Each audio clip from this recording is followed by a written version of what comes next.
이제 진입한다. 각 조원들 들어라. 지금부터 상계에서 조폭들을 전부 제압한다. 해병대 제1사단 사단장 장석원 소장. 그는 해병의 명예를 최우선시하는 군인이었습니다. 그는 외출을 나갔다 조폭에게 피투성이가 되어 돌아온 부하 2명을 봤습니다. 찢어진 입술, 멍든 얼굴. 계급장의 별 2개가 중요한 게 아니야. 내 부하들이 중요한 거지. 20년간 경찰도 손을 못 대는 극악무도한 전국구 조직 칠성파. 우리 병사가 조폭에게 맞고 상처를 입었는데 가만히 있으라는 건가? 그날 밤 별두를 단 사단장은 결단을 내렸습니다. 새벽 3시 검은 사복을 입은 25명, 전 조원, 작전 개시. 30분 만에 칠성파의 새 거점이 사복으로 위장한 해병 특수조에 의해 동시에 무너졌습니다. 하지만 결과의 대가는 혹독했습니다. 징계위원회, 좌천, 진급 불가. 사단장님, 후회되십니까? 후회는 전혀 안 한다. 부하들을 지킨 거잖아. 어깨에 별은 잃었지만 해병의 명예는 영원히 남았습니다. 이 이야기는 진정한 해병의 정신이 깃든 진짜 리더십에 관한 이야기입니다. 새벽 6시 경남 창원의 해병대 제1사단. 기상나팔 소리가 막사를 가득 채웠어요. 23세 상병 준서는 눈을 떴습니다. 몸은 무거웠지만 마음은 가벼웠어요. 오늘은 특별한 날이었거든요. 일어나. 체력 단련 나간다. 선임의 고함에 준서와 동기 현우는 재빨리 침대에서 뛰어내렸어요. 전투복을 입고 훈련장으로 달려나갔습니다. 차가운 새벽 공기가 얼굴을 때렸어요. 하지만 준서는 웃고 있었습니다. 오늘 외출이지? 현우가 구부하며 속삭였어요. 응, 2달 만이야. 둘은 땀을 흘리며 훈련을 마쳤어요. 샤워를 하고 아침 점호를 받았습니다. 오전 훈련, 점심 식사, 오후 정비. 시간이 천천히 흘렀어요. 마침내 오후 2시가 되었어요. 상병 김준서, 상병 이현우, 외출허가. 행정보급관 오상사가 외출증을 내밀었어요. 48시간의 자유였습니다. 내일 오후 6시까지 복귀하면 되는 거예요. 준서는 사복으로 갈아입었어요. 거울을 봤습니다. 짧은 머리, 햇볕에 그을린 얼굴. 여전히 해병처럼 보였지만 괜찮았어요.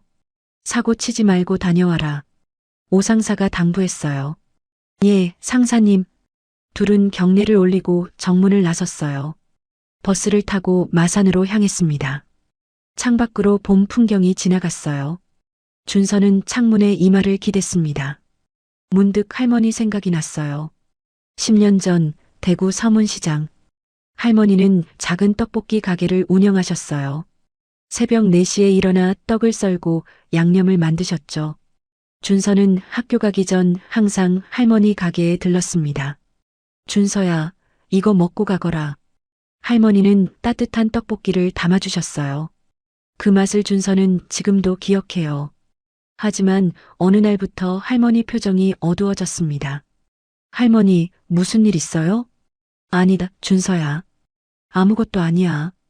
나중에 준서는 알게 되었어요. 조폭 같은 사람들이 할머니에게 돈을 요구했다는 걸요. 보호비라는 명목으로요. 13살 준서는 아무것도 할 수 없었어요. 그저 지켜볼 수밖에 없었습니다. 할머니는 3년 후 과로로 쓰러지셨어요. 그리고 다시 일어나지 못하셨습니다. 준서가 해병대에 지원한 이유 중 하나였어요. 강해지고 싶었어요. 약한 사람을 지킬 수 있는 사람이 되고 싶었습니다. 형, 도착했어? 현우의 목소리에 준서는 정신을 차렸어요. 오후 3시 마산 창동 번화가였습니다. 거리는 사람들로 가득했어요. 진해 군항제 기간이라 벚꽃 장식이 곳곳에 걸려 있었습니다. 해군과 해병대 홍보 부스도 보였어요. 우와, 완전 축제 분위기다. 현우가 신나게 말했어요. 붕어빵 사 먹자. 둘은 붕어빵 가게 앞에 섰습니다. 따뜻한 붕어빵을 한 입 베어 물었어요. 달콤한 팥이 입안 가득 퍼졌습니다. 이거 부대에 가져가면 얼마나 좋을까? 준서가 웃으며 말했어요. 그러게. 막사에서 이거 먹으면 천국이겠다. 둘은 거리를 걸으며 사진을 찍었어요.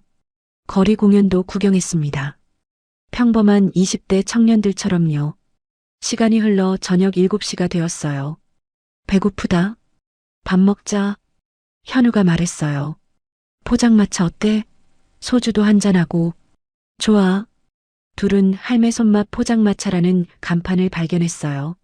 70대로 보이는 할머니가 운영하는 작은 포장마차였습니다. 어서 오세요. 어머, 군인 아가들이네. 할머니가 반갑게 맞이했어요. 할머니, 소주 2병이랑 오뎅탕, 김치전 주세요. 준서가 주문했어요. 그래, 금방 해줄게. 할머니는 바쁘게 움직였어요. 곧 따뜻한 오뎅탕과 김치전이 나왔습니다. 와, 이 냄새. 현우가 감탄했어요. 둘은 소주잔을 부딪혔어요. 건배. 첫 잔을 비웠습니다. 따뜻한 국물을 한 숟가락 떠서 입에 넣었어요. 준서는 눈을 감았습니다. 할머니의 떡볶이 가게가 떠올랐어요. 형, 괜찮아? 응, 그냥. 옛날 생각이 나서. 둘은 천천히 술을 마셨어요. 이야기를 나누고 웃었습니다. 내일 오후 6시까지 복귀하면 되니까 시간은 충분했어요. 오후 7시 30분. 옆 테이블에 남자 4명이 들어왔어요. 40대로 보이는 사람들이었습니다. 그들은 큰 소리로 욕을 섞어가며 소주를 주문했어요. 할멈, 여기 소주 1병. 할머니가 불편한 표정으로 술을 가져다 드렸어요. 준서는 그들을 힐끗 봤습니다. 뭔가 심상치 않았어요. 할멈, 이번 달 돈은? 한 남자가 낮은 목소리로 물었어요. 아이고, 형님. 이번 달은 장사가 안 돼서 다음 달에 꼭 드릴게요. 할머니의 목소리가 떨렸어요. 다음 달? 이미 2달 밀렸잖아. 다른 남자가 차갑게 말했어요. 준서는 소주잔을 내려놓았어요. 현우가 눈치를 챘습니다. 형, 저 사람들 조폭 같은데? 그런 것 같아. 둘은 조용히 지켜봤어요. 장사 안 되면 접어야지. 왜 버티고 있어?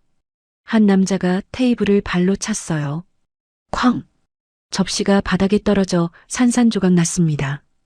할머니가 떨리는 손으로 접시 조각을 주우려 했어요. 무릎을 꿇고 바닥을 더듬었습니다. 준서의 주먹이 떨렸어요. 10년 전 할머니의 모습이 겹쳐 보였습니다. 조폭들에게 돈을 건네던 할머니, 떨리는 손, 낮은 목소리, 그날 아무것도 하지 못했던 자신. 형, 가만히 있어. 현우가 준서의 팔을 잡았어요. 우리 군인이야. 문제 생기면 부대에 피해 간다고. 하지만 준서는 이미 자리에서 일어나 있었어요. 발이 저절로 움직였습니다. 그는 조폭들 앞에 섰어요. 할머니한테 그러시면 안 되죠. 준서의 목소리는 떨렸지만 단호했어요. 4명의 남자가 일제히 준서를 바라봤습니다. 포장마차 안의 공기가 얼어붙었어요. 할머니가 황급히 말렸습니다. 아가, 괜찮아. 괜찮아. 하지만 이미 늦었어요. 한 남자가 천천히 자리에서 일어났어요. 덩치가 컸습니다. 그는 준서를 위아래로 훑어봤어요. 야, 이거 머리 봐라. 그가 비웃으며 말했어요. 군발이네. 다른 남자들도 웃었어요. 너 어디 부대야? 말 안 하면 해병대겠지. 머리 스타일 딱 해병대야. 준서는 대답하지 않았어요. 군발이 주제에 어디 어른 일에 끼어들어? 큰 남자가 준서의 멱살을 잡았어요. 순간 주먹이 날아왔습니다. 준서는 피하려 했지만 다른 2명이 양쪽에서 팔을 잡았어요. 움직일 수 없었습니다. 야, 골목으로 끌고 가. 이현우가 뛰어들었어요. 이 사람들아. 하지만 4번째 남자가 현우를 붙잡았어요. 2 해병은 포장마차 뒤 어두운 골목으로 끌려갔습니다. 할머니가 외쳤어요. 안 돼. 아가들아. 하지만 아무도 듣지 않았어요. 골목은 어둡고 좁았습니다. 가로등 하나 없었어요.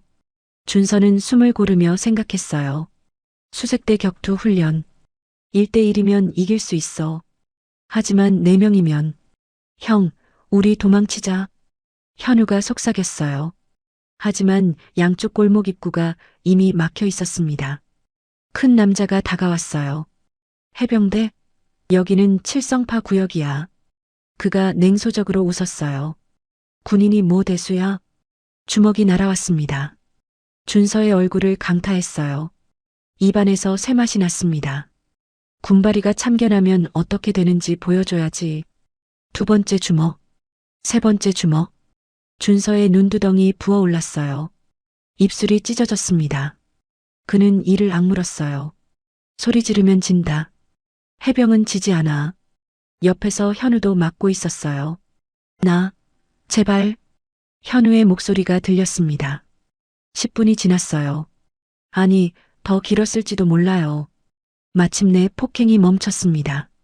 다음부터 군바리는 조용히 있어. 한 남자가 침을 뱉었어요. 알았어? 그들은 웃으며 사라졌어요. 골목에는 피투성이가 된 두 해병만 남았습니다. 준서는 쓰러진 채로 하늘을 봤어요. 별이 보였습니다. 나는 왜 이렇게 약할까? 자괴감이 밀려왔어요. 훈련은 뭐하러 받았지? 수색대가 뭐야? 결국 아무것도 못하잖아. 현우가 준서를 일으켰어요. 형, 병원 가야 돼. 아니, 준서가 고개를 저었어요. 병원 가면 부대에 보고된다. 그냥 모텔 가자. 둘은 서로를 부축하며 골목을 빠져나왔습니다. 거리의 사람들이 그들을 쳐다봤어요. 피투성이 얼굴, 찢어진 옷. 하지만 아무도 돕지 않았어요. 조폭한테 당한 것 같은데 관여하지 말자. 그런 표정들이었습니다. 준서는 고개를 숙였어요. 부끄러웠습니다. 밤 10시 싸구려 모텔. 준서는 화장실 거울 앞에 섰어요. 거울 속 자신이 낯설었습니다. 시퍼렇게 멍든 얼굴, 찢어진 입술, 부어오른 눈. 이게 나야? 주먹으로 세면대를 쳤어요. 쾅! 형, 괜찮아? 현우가 방에서 물었어요. 준서는 대답하지 않았어요. 내일 부대에 돌아가면 어떻게 설명하지? 창피했어요. 해병대원이 조폭한테 맞고 왔다고? 얼굴을 들 수 없었습니다. 침대에 누운 현우가 중얼거렸어요. 형, 미안해. 내가 막았어야 했는데. 내 잘못 아니야. 준서가 말했어요. 하지만 우리 훈련은 뭐였어? 수색대 체력 1등. 격투 훈련 우수자.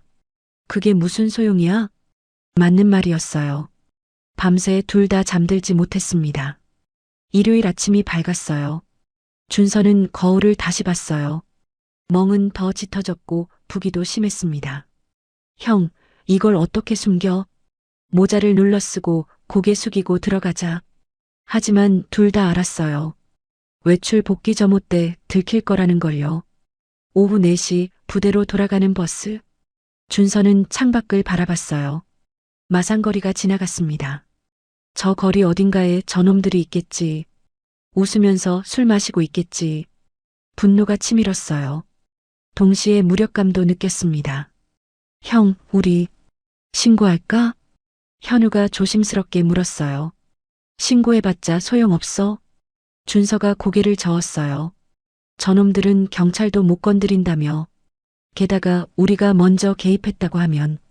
말을 잇지 못했어요. 버스는 계속 달렸습니다. 부대가 가까워질수록 심장이 빠르게 뛰었어요.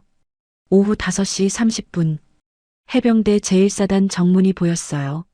준서는 모자를 더 깊이 눌렀었습니다. 현우도 고개를 숙였어요. 버스에서 내렸어요. 정문 경계 근무자가 경례를 했습니다. 둘도 경례를 하며 안으로 들어갔어요. 행정반으로 향했어요. 문을 열었습니다. 오상사가 돌아봤어요. 그의 얼굴이 굳어졌습니다. 상병 김준서, 이현우. 오상사의 목소리가 떨렸어요. 지금 그 꼴이 뭐냐? 준서는 고개를 숙인 채 대답했어요. 죄송합니다. 시내에서 시비가 있었습니다. 오상사는 두 사병의 얼굴을 자세히 봤어요. 찢어진 입술, 시퍼렇게 멍든 눈 주위, 부어오른 광대뼈. 그의 주먹이 떨렸습니다. 당장 의무대가. 준서와 현우는 경례를 올리고 나갔어요. 오상사는 그들의 뒷모습을 바라봤습니다. 그리고 전화기를 들었어요. 대대장님, 긴급 보고 드려야 할 사안이 있습니다. 저 멀리 훈련장에서 해병들의 구호가 들렸어요. 필승, 필승. 하지만 준서의 귀에는 들리지 않았습니다. 그의 머릿속에는 한 가지 생각만 맴돌았어요. 이대로 끝인가?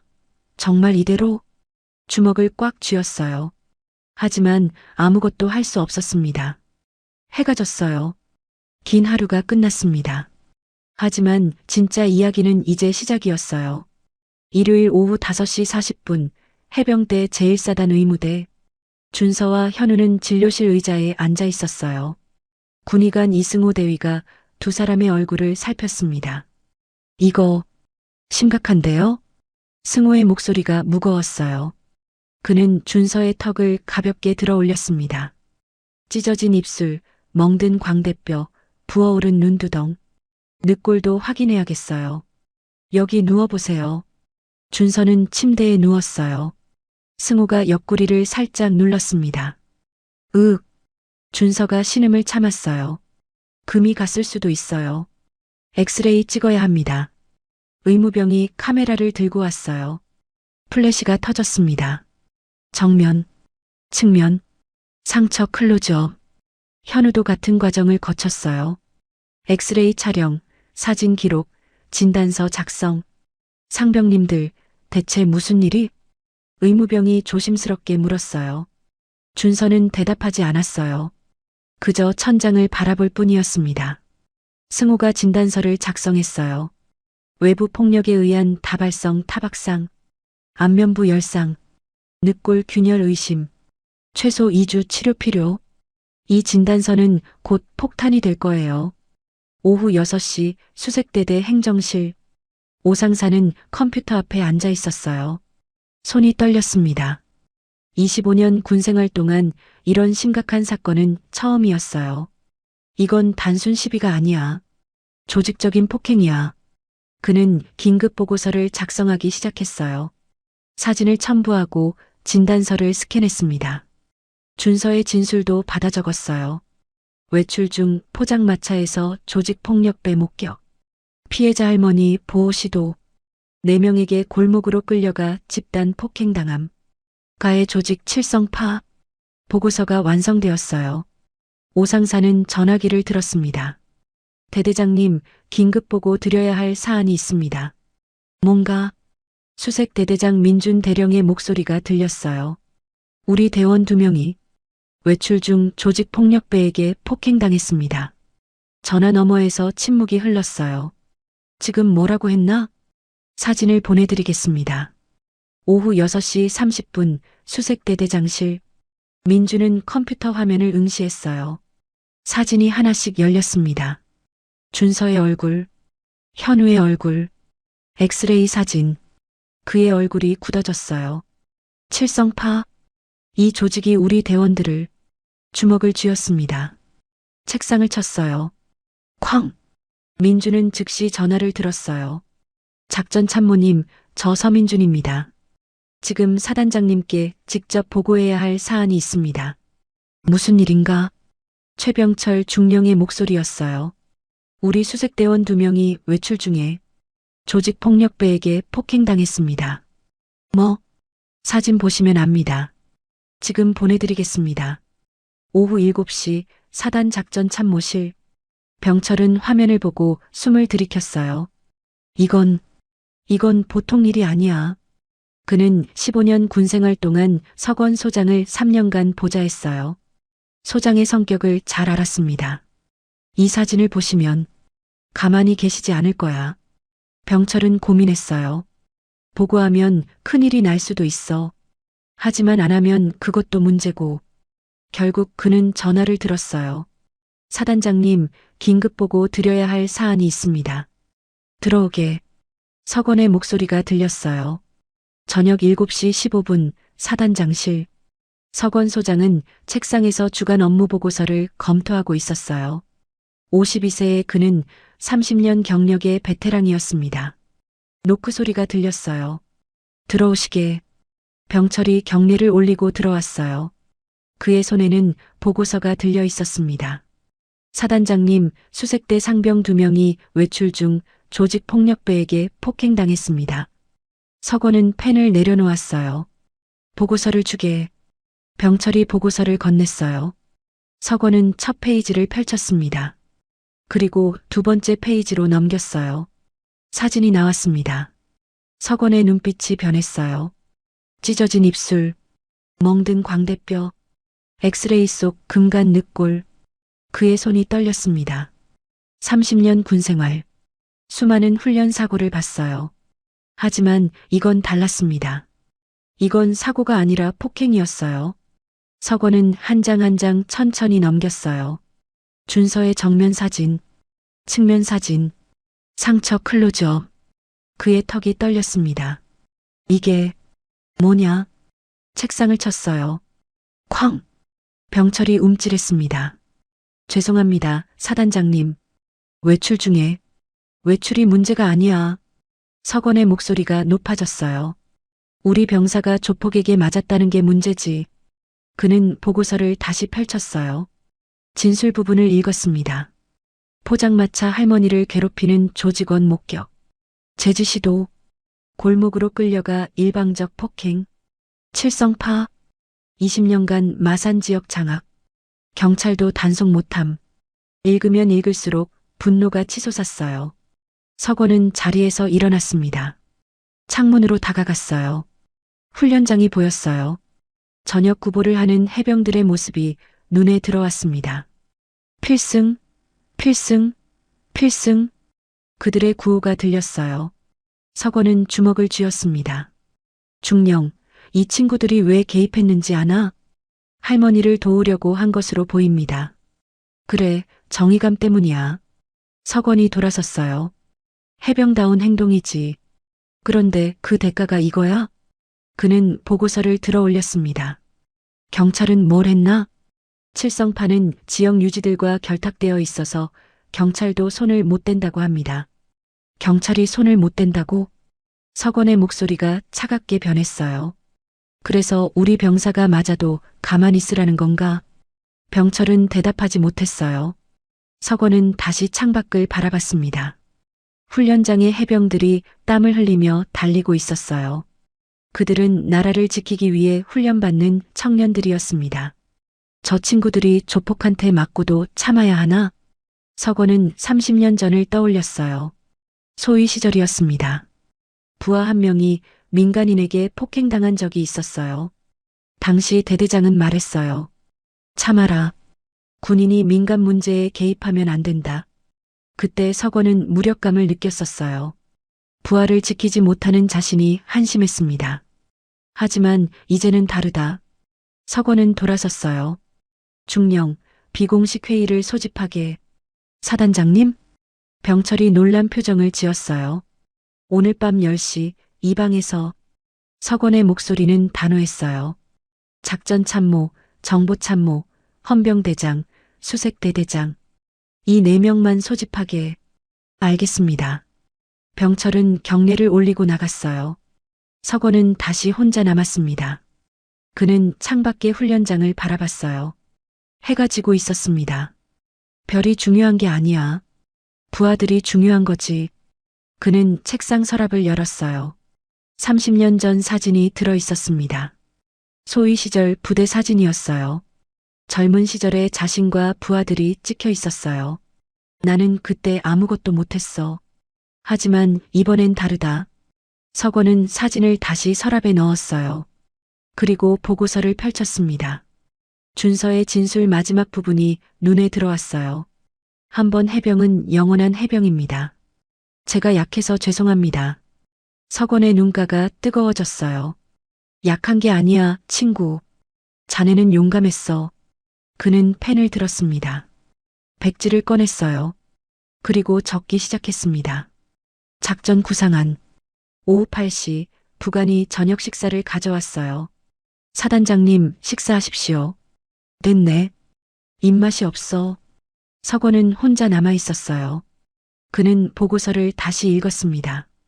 사진을 다시 봤어요. 이 친구들을 지켜야 해. 내가 지휘관이잖아. 시간이 흘렀어요. 밤 9시 50분. 사단장실 앞 복도에 4명의 지휘관이 모였어요. 작전참모 병철 중령, 정보참모 태운 중령, 헌병대장 준혁 중령, 수색대대장 민준 대령. 왜 이 시간에 비공식 회의지? 준혁이 속삭였어요. 수색대 폭행 사건 때문인 것 같아. 태훈이 대답했어요. 사단장님 표정이 심상치 않았어. 병철이 말했어요. 문이 열렸습니다. 들어오시게. 4명이 경례를 올리고 들어갔어요. 밤 10시 사단장실.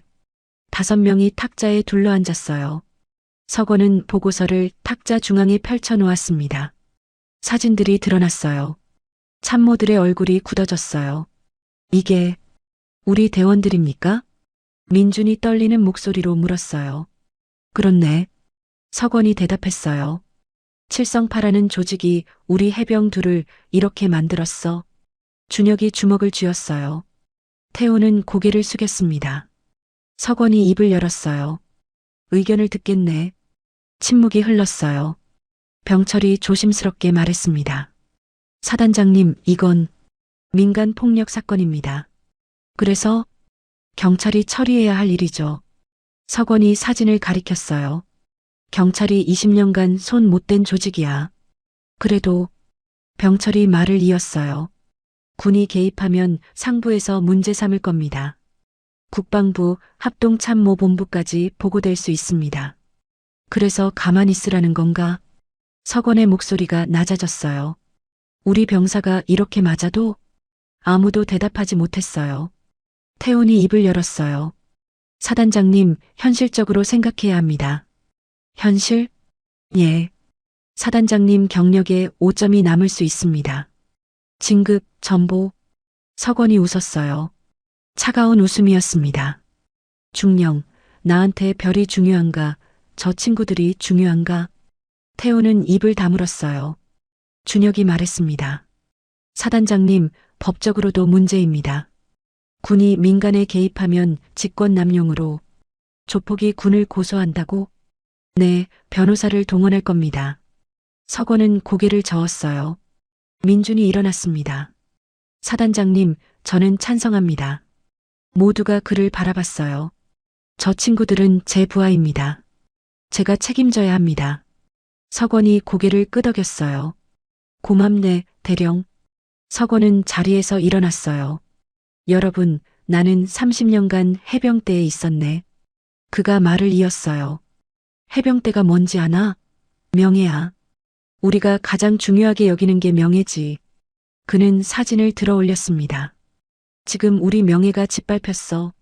조폭들이 해병을 때렸어. 목소리가 높아졌어요. 정의감으로 할머니를 도우려던 친구들을.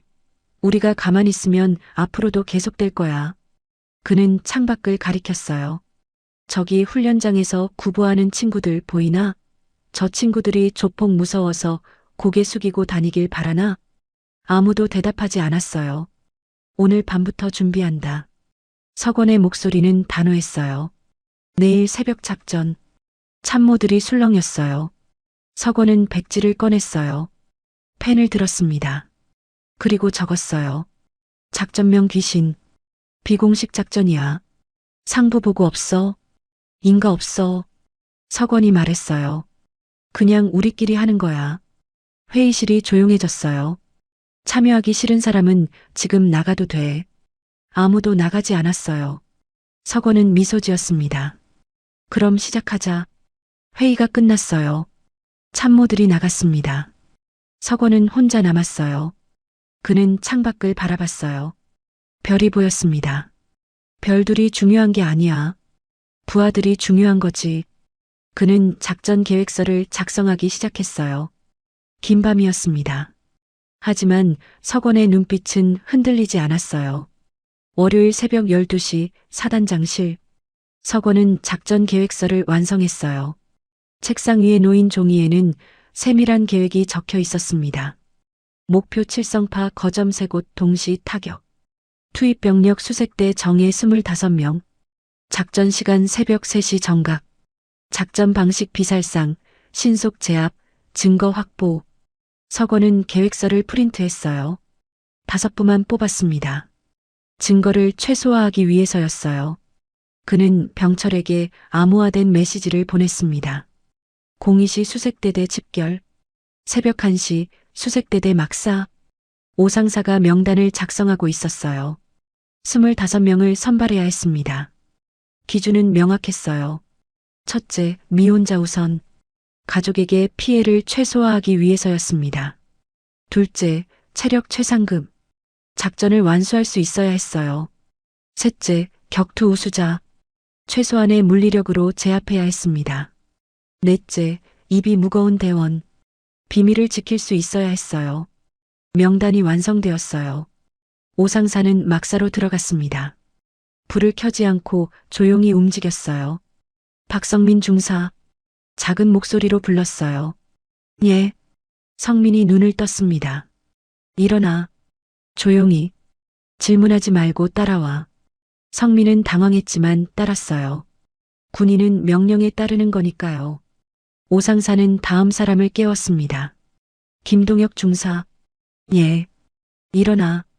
조용히. 하나씩 깨어나갔어요. 25명의 대원들이 막사 밖으로 나왔습니다.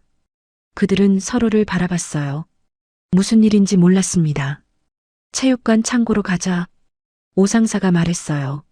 새벽 1시 30분 체육관 창고. 25명의 대원이 모였어요. 병철 중령이 기다리고 있었습니다. 여기 있는 옷으로 갈아입어. 그가 검은 사복을 건넸어요. 신분증은 두고 가. 군번줄도. 대원들은 놀랐어요. 하지만 질문하지 않았습니다. 전투복을 벗고 검은 사복을 입었어요. 검은 마스크도 받았습니다. 이게 무슨 상황이지?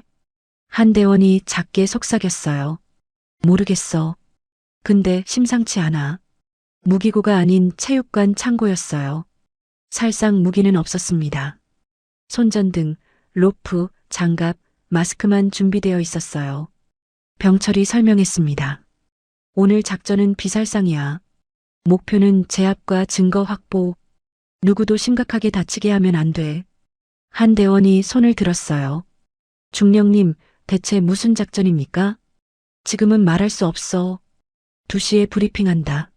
새벽 2시 수색대대 작전실. 25명의 대원과 4명의 지휘관이 모였어요. 문이 열렸습니다. 서건 소장이 들어왔어요. 차렷. 전원이 경례를 올렸습니다. 앉게. 서건은 칠판 앞에 섰어요. 마산시내 지도를 펼쳤습니다. 3곳에 붉은 X표시가 되어 있었어요. 오늘 새벽 3시 이 3곳을 동시에 타격한다. 대원들이 웅성거렸어요. 서건이 말을 이었습니다. 목표는 칠성파라는 조직폭력배의 거점이야. 대원들의 표정이 변했어요.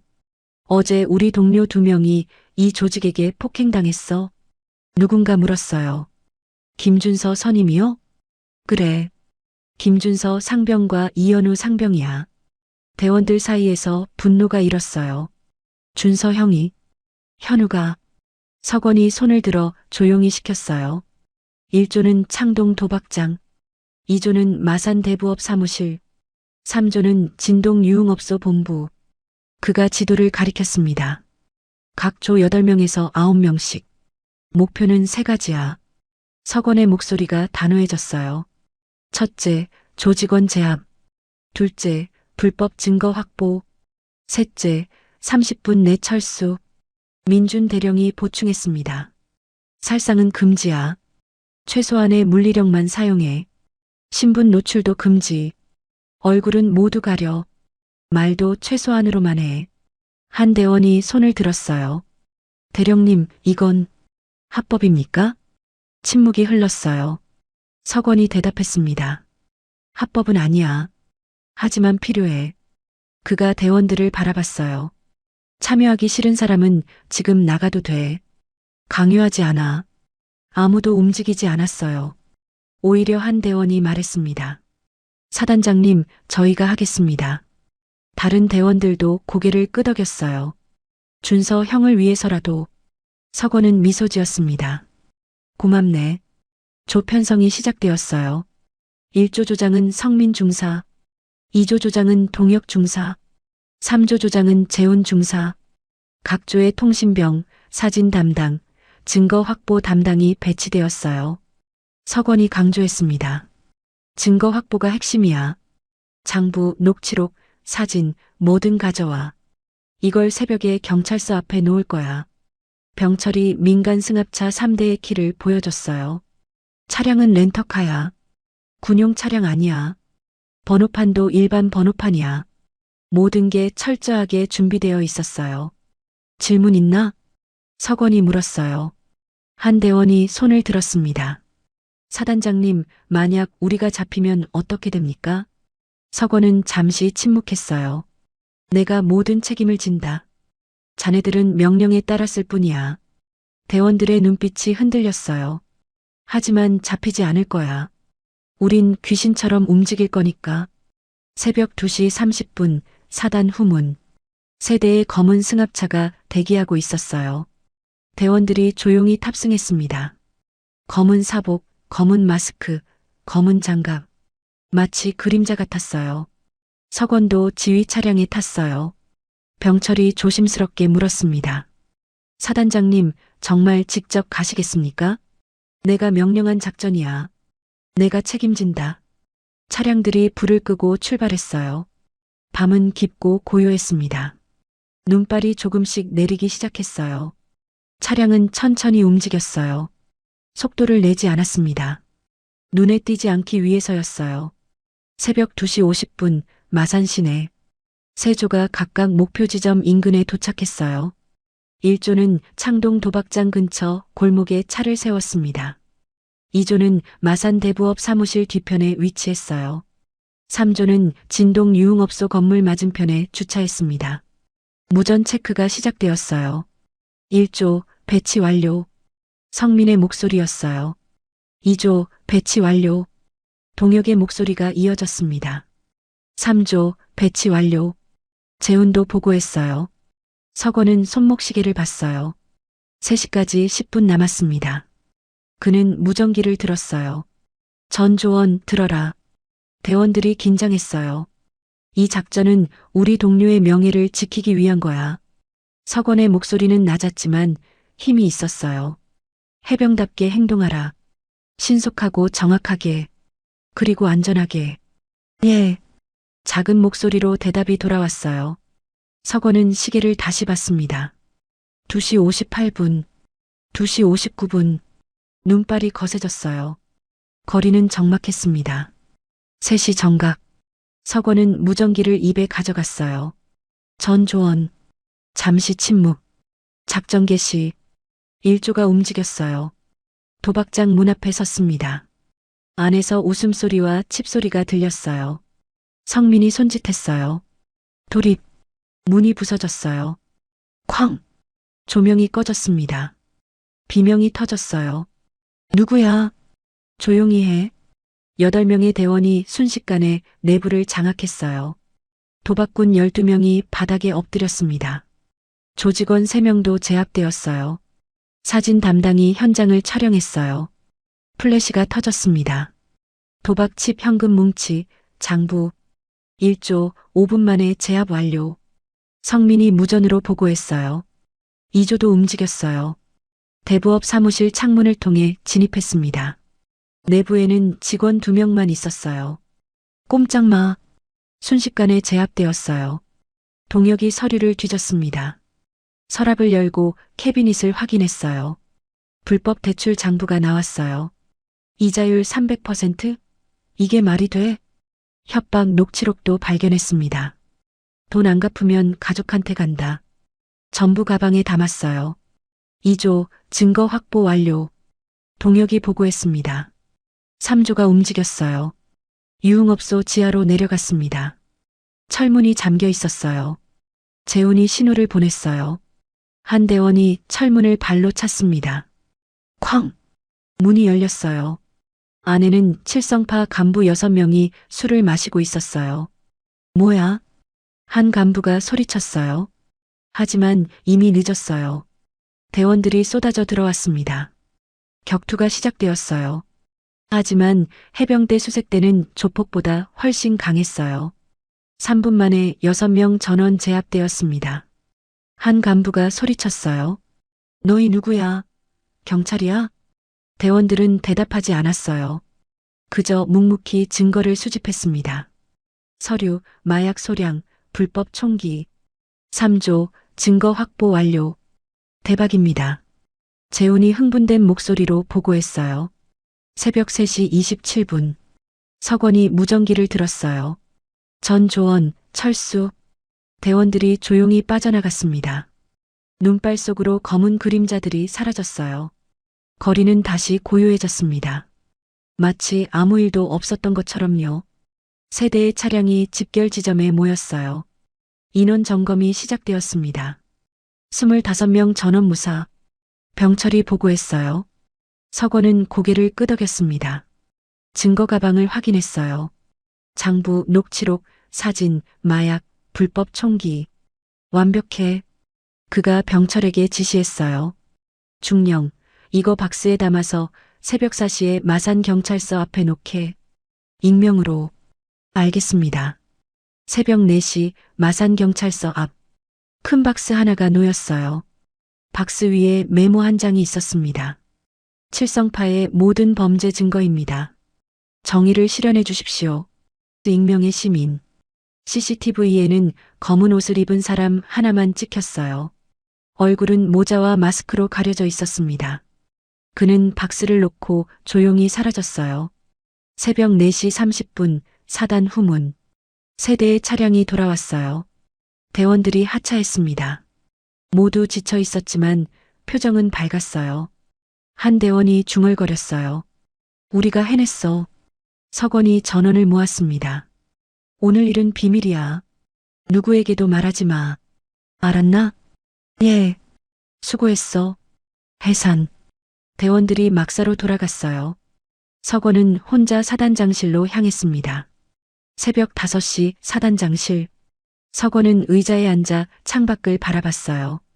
동이 트기 시작했습니다. 그는 생각했어요. 이제 시작이야. 폭풍이 올 거야. 책상 서랍을 열었어요. 사직서 용지를 꺼냈습니다. 아직 작성하지는 않았어요. 하지만 준비는 해뒀습니다. 후회는 없어. 새벽 6시 기상 나팔 소리. 사단 전체가 깨어났어요. 아무도 몰랐어요. 몇 시간 전 무슨 일이 있었는지. 준서와 현우도 의무대 침대에서 깼습니다. 그들도 몰랐어요. 밤사이 무슨 일이 있었는지. 하지만 곧 알게 될 거예요. 정의는 침묵 속에서 실현되었습니다. 귀신처럼요. 월요일 오전 9시 마산경찰서. 형사 한 명이 경찰서 앞에서 박스를 발견했어요. 이게 뭐지? 그는 박스를 열었습니다. 눈이 휘둥그레졌어요. 장부, 녹취록, 사진, 마약, 불법 총기. 팀장님, 이거 좀 보세요. 형사팀장이 달려왔어요. 박스 안을 들여다봤습니다. 이게 칠성파 거야? 메모를 읽었어요. 칠성파의 모든 범죄 증거입니다. 정의를 실현해 주십시오. 마이너스 익명의 시민. 팀장은 즉시 검사에게 연락했어요. 검사님, 칠성파 증거가 나왔습니다. 엄청난 양입니다. 오전 11시 긴급 영장이 발부되었어요. 오후 2시 칠성파 두목 마산용이 긴급 체포되었습니다. 간부 6명도 함께 구속되었어요. 오후 6시 도박장 폐쇄, 대부업 사무실 폐쇄, 유흥업소 폐쇄. 20년간 마산을 장악했던 조직이 하루 만에 무너졌어요. 저녁 뉴스가 이를 보도했습니다. 칠성파 일망타진. 익명의 제보로 정격소탕. 월요일 저녁 마산 시내. 포장마차 할머니가 손님들에게 말했어요. 그 해병 아가들 있잖아요. 맞은 그 아가들. 네, 할머니. 그 애들 때문에 해병대가 움직였대요. 소문이 퍼지기 시작했어요. 칠성파를 해병대가 처리했대. 새벽에 검은 옷 입은 사람들이 습격했대. 움직임이 군인 같았대. 화요일 오전 의무대. 준서는 침대에 누워 있었어요. 멍은 조금 나아졌지만 아직 아팠습니다. 동료 한 명이 찾아왔어요. 형, 들었어? 뭘? 칠성파 들었어? 박살났대. 준서는 몸을 일으켰어요. 뭐라고? 새벽에 누가 습격했대. 경찰도 아니고 군인 같았대. 준서의 심장이 빠르게 뛰었어요. 설마 우리 부대가? 옆 침대의 현우도 눈을 크게 떴습니다. 진짜야? 응. 뉴스에도 나왔어. 칠성파 두목이랑 간부들 다 잡혔대. 준서와 현우는 서로를 바라봤어요. 말은 하지 않았지만 같은 생각을 하고 있었습니다. 사단장님이 우리를 위해 수요일 오전 국방부 한 통의 공문이 접수되었어요. 칠성파 변호인 김철수가 보낸 거였습니다. 군 소속 추정 인원 25명의 불법 진입 및 폭력, 재산 피해 1억 원 추정, 철저한 조사 요구, 목격자 진술서가 첨부되어 있었어요. 움직임이 너무 정확했습니다.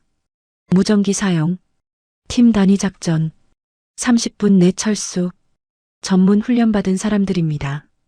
국방부 감찰실장이 공문을 읽었어요. 이거 군이 민간에 개입했다는 건가? 조사해야 합니다. 감찰실장은 지도를 펼쳤어요. 마산 지역을 확인했습니다. 해당 지역 관할 부대는 해병대 제1사단. 사단장은 누굽니까? 장석원 소장입니다. 감찰실장은 석원을 알고 있었어요. 강직하고 부하를 아끼는 지휘관이지. 혹시 정말 그는 해병대사령부에 공문을 보냈어요.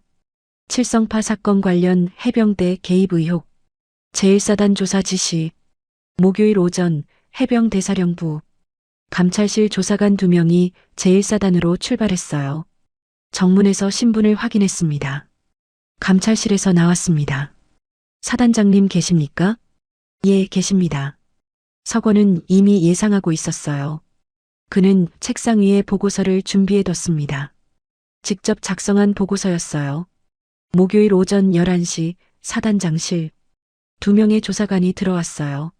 경례를 올렸습니다. 소장님, 칠성파 사건 관련 조사하러 왔습니다. 앉으시게. 석원은 침착했어요. 조사관들이 앉았습니다. 석원은 이미 준비한 보고서를 건넸어요. 조사관이 펼쳐봤습니다. 첫 줄을 읽었어요. 본 작전의 모든 지시는 본인의 단독 결정이었음을 명시합니다. 조사관이 놀라서 석원을 봤어요. 소장님 정말 인정하시는 겁니까? 그래, 내가 명령했네. 석원의 목소리는 단호했어요. 조사관들은 서로를 바라봤습니다. 이런 경우는 처음이었어요. 보통은 부인하거나 변명하는데요. 왜 이런 비공식 작전을 진행하셨습니까? 우리 병사 둘이 심각한 폭행을 당했네. 석원이 대답했어요. 얼굴을 봤나? 끔찍했어. 그래도 민간 사건입니다. 경찰이 처리해야죠. 경찰이 20년간 손 못 댄 조직이야. 조사관이 말을 이었어요. 그렇다 해도 군이 민간에 개입하는 건 명백한 규정 위반입니다. 석원은 조사관을 똑바로 바라봤어요. 규정은 사람을 지키라고 있는 거 아닌가? 소장님, 내 부하가 맞는데 가만히 있으라고? 조사관은 말문이 막혔어요. 석원의 눈빛에는 후회가 없었습니다. 조사가 계속되었어요. 참모진도 관여했습니까? 명령에 따랐을 뿐이야. 책임은 나한테 있어. 대원들은요? 역시 명령에 따랐을 뿐이지. 석원은 모든 책임을 자신이 지려고 했어요. 조사관들도 이를 알았습니다. 소장님, 이 사건은 심각합니다. 조사관이 조심스럽게 말했어요. 직권남용, 불법 진입, 재산 피해, 징계로 끝나지 않을 수 있습니다. 알고 있네. 진급은커녕 전역까지 갈 수 있습니다. 석원은 미소 지었어요. 상관없어. 조사관들은 놀랐어요. 별을 포기할 각오가 된 지휘관이었습니다. 오후 2시 참모진 조사, 병철, 태운, 준혁, 민준이 차례로 조사를 받았어요. 모두 같은 대답을 했습니다. 사단장님의 명령에 따랐을 뿐입니다. 자발적 참여였습니까? 명령이었습니다. 진술이 일치했어요. 석원이 모든 책임을 지도록 짜인 거였습니다. 오후 4시 대원 조사. 25명의 대원도 조사받았어요. 그날 밤 어디 있었습니까? 막사에서 잤습니다. 목격자가 25명 정도였다는데 모르겠습니다. 아무도 말하지 않았어요. 조사관이 압박했습니다. 거짓말하면 너희도 처벌받는다. 하지만 대원들은 흔들리지 않았어요. 사단장님을 지켜야 한다. 해병의 연대였습니다. 금요일 오후 해병대사령부에서 공문이 왔어요. 장석원 소장, 징계위원회 소집, 일시 다음 주 화요일, 장소 해병대사령부.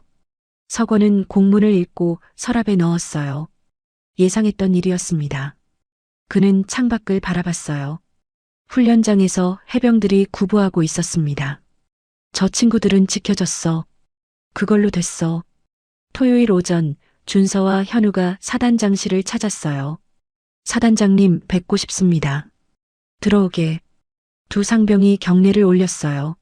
얼굴에 멍은 많이 나았지만 아직 자국이 남아 있었습니다. 준서가 떨리는 목소리로 말했어요. 사단장님, 저희 때문에. 석원이 손을 들었어요.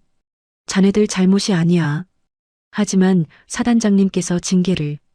그건 내 선택이야. 석원이 말을 이었어요. 후회 안 해. 현우가 참지 못하고 울었어요. 죄송합니다. 저희가 약해서. 석원이 다가가 어깨를 두드렸습니다. 약한 게 아니야. 그의 목소리는 따뜻했어요. 자네들은 용감했어. 할머니를 도우려 했잖아. 준서도 눈물을 흘렸어요. 그게 해병이야. 나는 자네들이 자랑스럽네. 두 20대 청년은 사단장 앞에서 울었어요. 석원도 눈가가 붉어졌습니다. 고맙습니다, 사단장님. 준서가 경례를 올렸어요. 석원도 경례를 받았습니다. 화요일 해병대사령부 징계위원회. 석원이 출석했어요. 위원 5명이 앉아 있었습니다. 사령관, 부사령관, 감찰실장, 법무실장, 인사참모. 심의가 시작되었어요. 장석원 소장, 비공식 작전 실행 인정하십니까? 인정합니다. 규정 위반 인정하십니까? 인정합니다. 반성하십니까? 석원은 잠시 침묵했어요. 규정을 어긴 것은 반성합니다. 그가 말을 이었어요. 하지만 부하를 지킨 것은 반성하지 않습니다. 위원들이 술렁였어요. 사령관이 물었습니다. 장석원, 자네는 별을 포기할 각오가 되어 있나? 예, 사령관님. 후회하지 않나? 없습니다. 사령관이 한숨을 쉬었어요. 자네 같은 지휘관이 필요한데. 안타깝네. 심의가 끝났어요. 결과는 다음 날 통보되었습니다. 수요일 오전 정식 공문이 도착했어요. 장석원 소장, 경고 처분. 해병대 교육훈련단 부단장으로 전보. 교육훈련단 부단장은 준장 보직이었어요. 소장이 가기엔 명백한 좌천이었습니다. 사실상 진급 불가 통보였어요. 석원은 공문을 읽고 미소 지었어요. 이 정도면 가볍게 끝난 거야. 그는 짐을 싸기 시작했습니다. 목요일 이임식. 제1사단 전 장병이 모였어요. 석원이 마이크 앞에 섰습니다. 여러분, 2년간 함께해서 영광이었습니다. 그의 목소리가 울렸어요. 여러분 모두 자랑스러운 해병입니다. 장병들이 숙연해졌어요. 한 가지만 기억하십시오. 석원이 말을 이었습니다. 명예는 계급이 아니라 행동에서 나옵니다. 해병답게 사십시오. 박수가 터졌어요. 준서와 현우는 울고 있었어요. 25명의 작전 참가자들도 눈물을 흘렸습니다. 금요일 아침 석원은 사단을 떠났어요. 지프차가 정문을 나섰습니다. 후미 거울의 사단 본부가 점점 멀어졌어요. 그는 뒤돌아보지 않았어요. 앞만 바라봤습니다. 운전병이 조심스럽게 물었어요. 소장님, 후회하십니까? 석원이 고개를 저었어요. 아니, 전혀. 차는 계속 달렸습니다. 새로운 곳을 향해서요. 별은 줄어들었지만 명예는 더 빛났어요. 그날 밤의 작전은 귀신 작전이라는 이름으로 해병대의 전설로 남았습니다. 신병들에게 구전되었어요. 별 둘이 상병 둘을 위해 경력을 걸었대. 진짜 리더십이 뭔지 보여줬대. 석원의 이름은 교과서에 실리지 않았어요. 하지만 모든 해병의 가슴에 새겨졌습니다. 정의는 침묵 속에서 실현되었어요. 귀신처럼요. 하지만 그 빛은 영원히 남았습니다. 6개월 후 가을, 해병대 교육훈련단 훈련장, 석원은 신임 장교들 앞에 서 있었어요. 52세의 그는 여전히 당당했습니다. 지휘관의 리더십은 부하를 지킬 때 빛을 발합니다. 그의 목소리가 훈련장에 울렸어요. 별이 몇 개냐가 아니라 부하들이 당신을 믿느냐가 중요합니다. 신임 소위들이 고개를 끄덕였어요. 한 소위가 손을 들었습니다. 부단장님, 소문 들었습니다. 부하들을 위해. 석원이 웃었어요. 소문은 소문일 뿐이네. 하지만 그의 눈빛은 말하고 있었어요. 그래, 난 후회 없어. 교육훈련단 부단장직은 한직이었어요. 현장에서 멀어진 자리였습니다. 하지만 석원은 불평하지 않았어요. 오히려 신임 장교들을 정성껏 가르쳤습니다. 리더는 계급장이 아니라 행동으로 만들어집니다. 그의 가르침은 깊었어요. 어느 봄날 교육훈련단에 방문객이 있었어요. 준서였습니다. 이제 병장이 되어 있었어요. 멍은 완전히 사라졌습니다. 부단장님 뵙고 싶습니다. 석원이 반갑게 맞았어요. 병장, 잘 지냈나? 예, 부단장님. 둘은 벤치에 앉았어요. 벚꽃이 날리고 있었습니다. 준서가 조심스럽게 말했어요. 부단장님, 제대하면 경찰이 될 겁니다. 경찰? 석원이 고개를 돌렸어요. 예. 그날 밤, 부단장님께서 보여주신 정의를 이어가고 싶습니다. 준서의 눈빛이 진지했어요. 약한 사람들을 지키는 사람이 되고 싶어요. 석원은 미소 지었습니다. 좋은 선택이네. 그가 준서의 어깨를 두드렸어요. 자네는 좋은 경찰이 될 거야. 정말요? 그래. 그날 할머니를 도우려던 용기. 그게 진짜 정이니까. 준서의 눈에 눈물이 맺혔어요. 감사합니다, 부단장님. 벚꽃이 계속 날렸어요. 봄바람이 따뜻했습니다. 1년 후 준서는 제대했어요. 경찰 시험을 준비했습니다. 열심히 공부했어요. 그리고 합격했어요. 준서는 경찰 제복을 입고 석원을 찾아왔습니다. 부단장님, 경찰이 되었습니다. 석원이 준서를 바라봤어요. 경찰 제복이 잘 어울렸습니다. 축하하네. 부단장님 덕분입니다. 아니야. 자네 자신의 노력이지. 둘은 악수를 나눴어요. 석원은 생각했습니다. 이 친구는 좋은 경찰이 될 거야. 시간이 더 흘렀어요. 3년 후 석원은 저녁을 맞이했어요. 별은 2개로 끝났습니다. 더 이상 올라가지 못했어요. 하지만 석원은 개의치 않았습니다. 저녁 식장에는 수백 명의 제자와 부하들이 모였어요. 준서도 왔어요. 이제 경찰관 2년차였습니다. 현우도 왔어요. 소방관이 되어 있었습니다. 25명의 작전 참가자들도 모두 왔어요. 성민은 중사로 진급해 있었어요. 동혁도 중사가 되어 있었습니다. 그들 모두 석원에게 경례를 올렸어요. 석원이 마이크 앞에 섰습니다. 여러분, 고맙습니다. 그의 목소리가 떨렸어요. 여러분과 함께한 시간이 제 인생 최고의 영광이었습니다. 박수가 터졌어요. 준서가 앞으로 나왔습니다. 부단장님, 저희가 준비한 게 있습니다.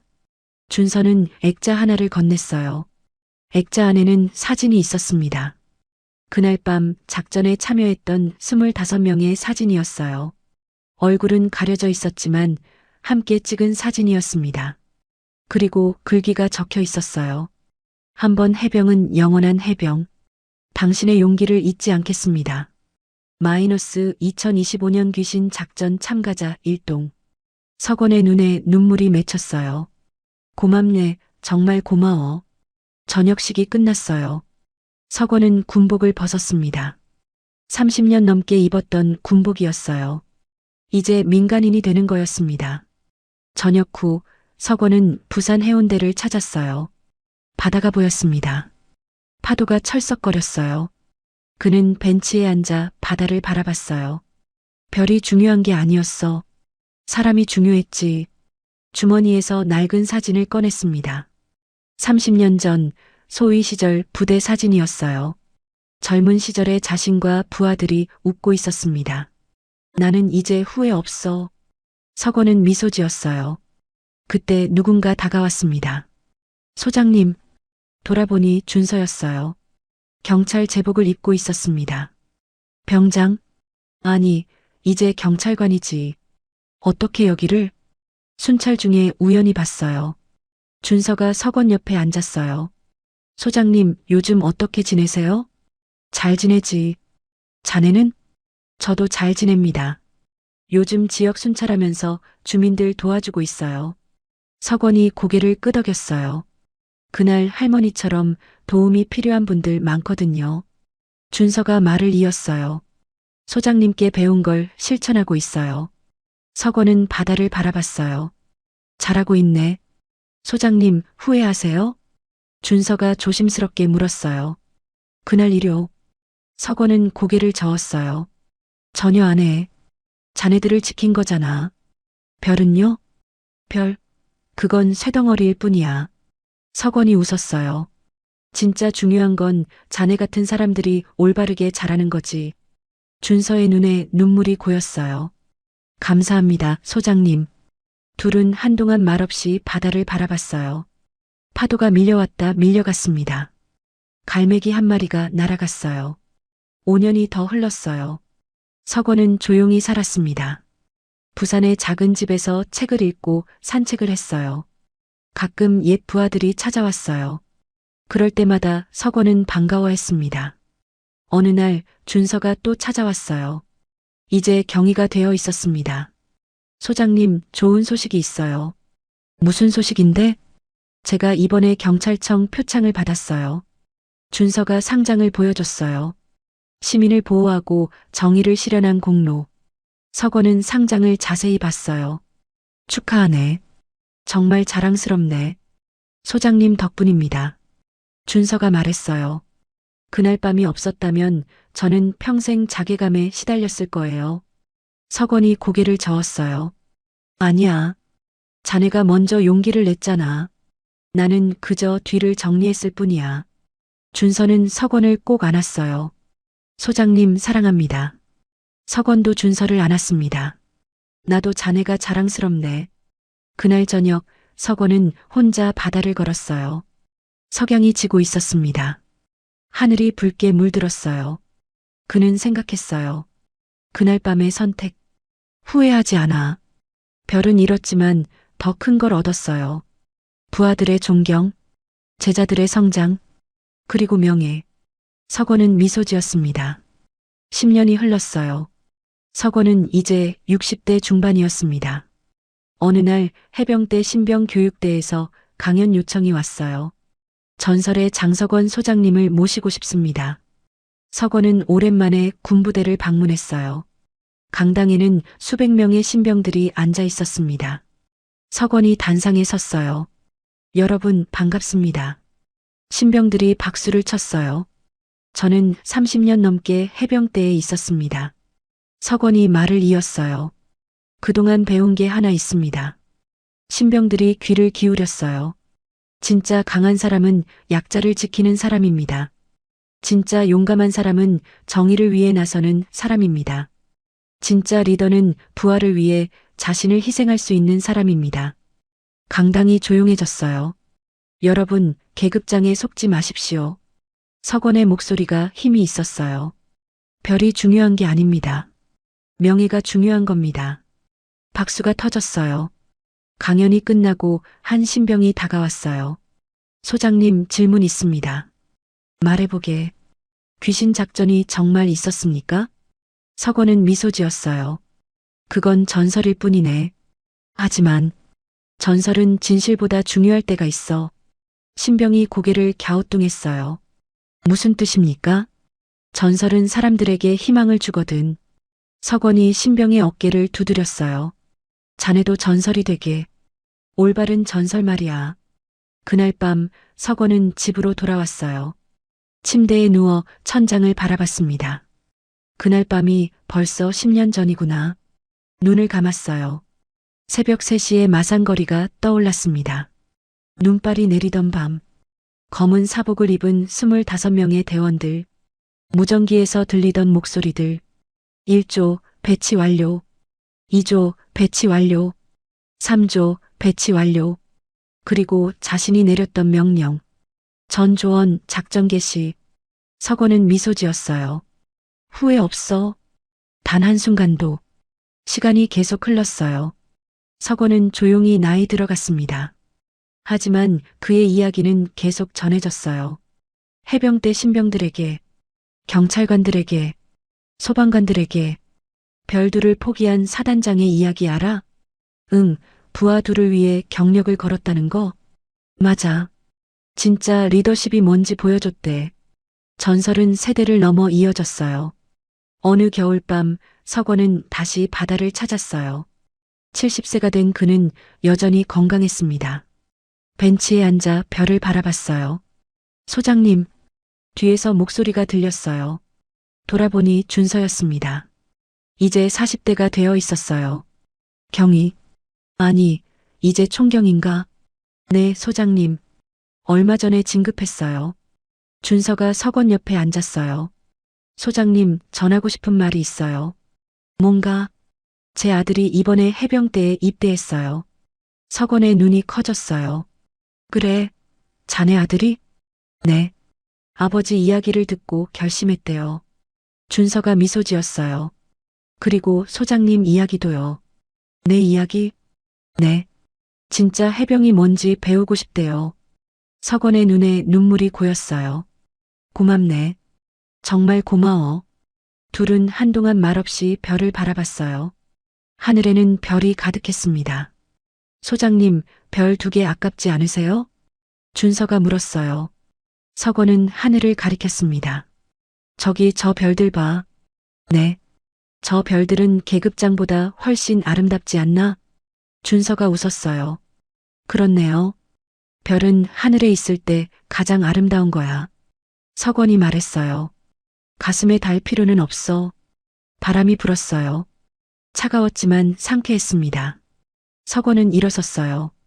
이제 들어가야겠네. 소장님, 제가 모셔다 드릴게요. 고맙네. 둘은 천천히 걸었어요. 서건의 뒷모습은 여전히 당당했습니다. 별은 없었지만 빛은 있었어요. 그 빛은 영원히 사라지지 않을 거예요. 한번 해병은 영원한 해병이니까요. 그리고 진짜 리더는 영원히 기억되니까요. 석양이 졌어요. 하지만 내일 또 해가 뜰 거예요. 서건의 이야기처럼요.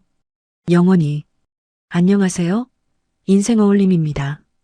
이번 영상 즐겁게 시청하셨나요? 끝까지 시청해주셔서 감사드리며 더 좋은 영상으로 다시 찾아뵙겠습니다. 감사합니다.